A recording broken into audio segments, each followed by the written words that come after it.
And then there's a second part to this review. This is how extensive it is, entitled Electrolyzed Reduced Water. Number 2, Safety Concerns and Effectiveness as a Source of Hydrogen Water.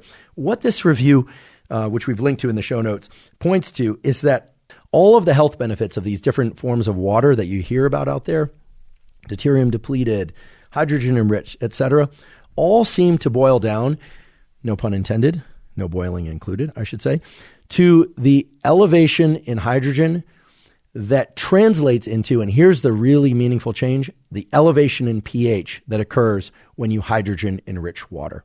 Now, there are not a lot of clinical studies looking at hydrogen enriched water, but there are starting to be more than a few. And one that I'd like to point out and that we'll link to was published fairly recently, which is entitled Hydrogen-Rich Water Reduces Inflammatory Responses and Prevents Apoptosis. Apoptosis is a naturally occurring cell death during development and is generally used to describe cell death of the body.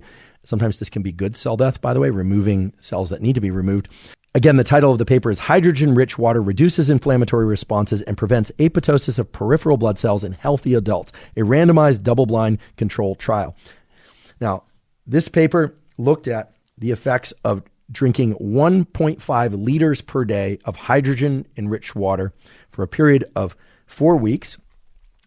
They did find significant positive benefits of reduced inflammation, and they found these changes by way of analyzing things like interleukin-6 and some of the other interleukins, which are markers of inflammation. They controlled very nicely for the fact that people were still consuming other forms of water and liquid and coffee, etc.,